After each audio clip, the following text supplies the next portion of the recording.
My name is Mike, and I'm 41 years old, living in a small town that once hummed with life, but now often feels like it's just catching its breath.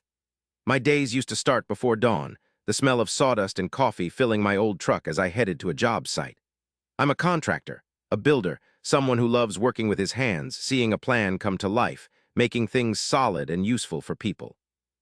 I took pride in my work, in the steady rhythm of a hammer, the satisfying fit of a well-cut piece of wood.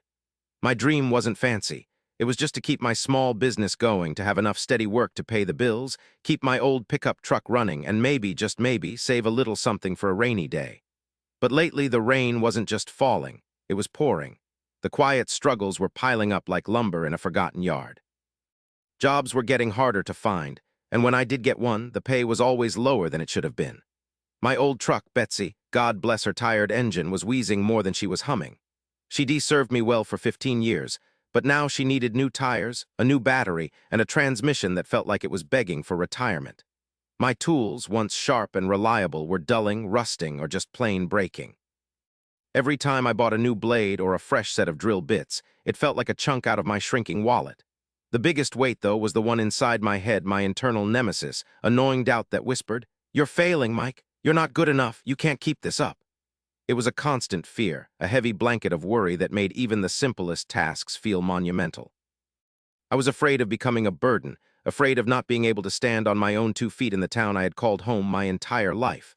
I kept it all bottled up, trying to project an image of steady resolve, but inside, I felt like a house with a crumbling foundation.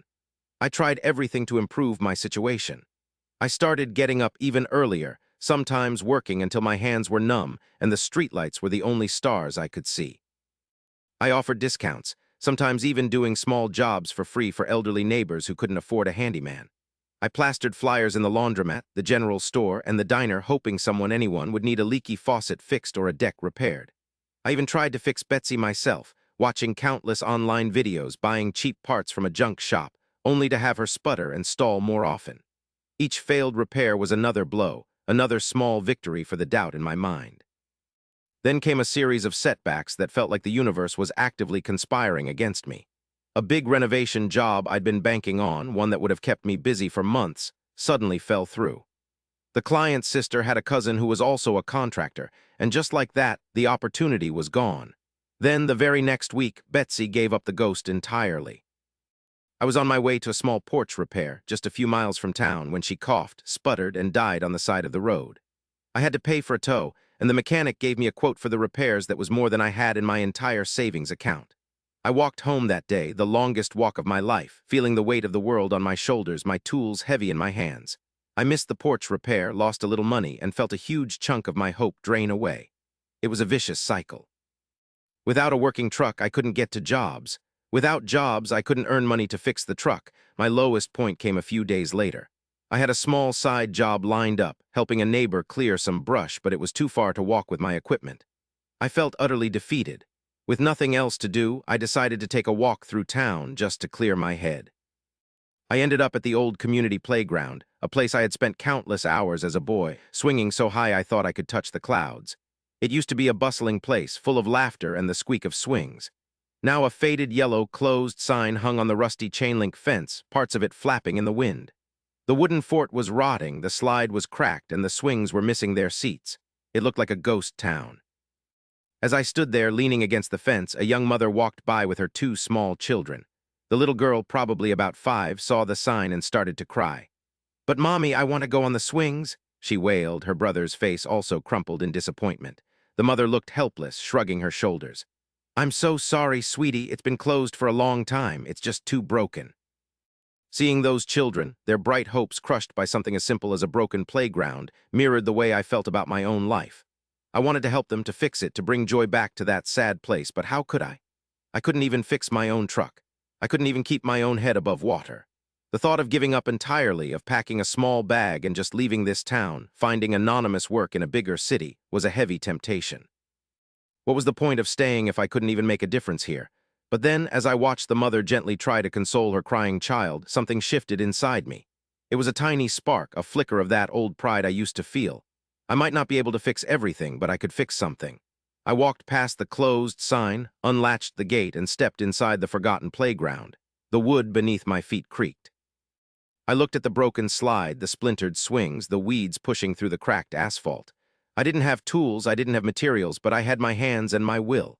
I started by picking up trash, handfuls of forgotten wrappers and broken toys. Then I found a loose bolt on the climbing frame, and using a rock, I tried to hammer it back into place just a little. It was a tiny, futile effort, but it was an effort. I wiped sweat from my brow, feeling the familiar ache in my muscles, an ache that used to signify accomplishment, not despair. As I was trying to pry a broken piece of plastic from the ground, I heard a voice. "Mike, what are you doing in here?" It was old Mr. Henderson, who owned the hardware store down the street. He looked at me, then at the desolate playground, then back at me, a thoughtful look on his face. "Just trying to make a small dent, Mr. Henderson," I mumbled, feeling a blush creep up my neck, embarrassed to be seen trying to fix something I couldn't possibly fix. Mr. Henderson walked closer, his eyes scanning the damage. "This place used to be the heart of our town," he said softly, a nostalgic look in his eyes. He paused, then looked straight at me. "I heard about Betsy, and I know business has been tough, but you, Mike, you've always been a man who finishes what he starts." He reached into his pocket and pulled out a worn leather wallet. He didn't offer me cash, he did something far more important. "I've got a spare pickup truck back at the store, an old workhorse. Needs a new battery, but it runs. You can borrow it for as long as you need. And as for materials," he gestured around the playground, "you tell me what you need, Mike. Lumber, paint, new swing sets, whatever. Consider it on the house for now. When your business picks up, you pay me back, or don't. Just get this place fixed." His words were a lifeline, a sudden burst of sunshine after months of rain. It was an act of unexpected kindness that nearly brought me to my knees. It wasn't just the offer of help, it was the belief in me, the recognition of my struggle and my character. It was a vote of confidence when I felt I had none left. I took a deep breath, the dust from the playground filling my lungs, but this time it felt different, like the dust of potential, not decay. "Thank you, Mr. Henderson," I managed to say, my voice thick with emotion. "I won't let you down." And I didn't. I spent the next weeks working harder than I ever had before. I borrowed Mr. Henderson's beat-up old truck, loaded it with new lumber, fresh paint, and sturdy metal parts from his store. I worked from sunup until long after sundown, sometimes by the light of a portable lamp. My hands ached, my back protested, but every swing of the hammer, every coat of paint, felt like a step out of the darkness. Other people in the town started to notice. Neighbors brought me thermoses of coffee and plates of homemade cookies. A few teenagers, seeing me working alone, asked if they could help paint the bright yellow slides. One afternoon, a retired carpenter came by and offered to show me a trick for reinforcing the fort's foundation, just like he used to do when he was younger. The community slowly began to rally around the project, around me. Finally, the day came when the playground was finished. The closed sign was taken down, replaced by a handmade banner that simply said, "Open, built with love." The vibrant colors of the freshly painted swings and slides seemed to glow under the sun.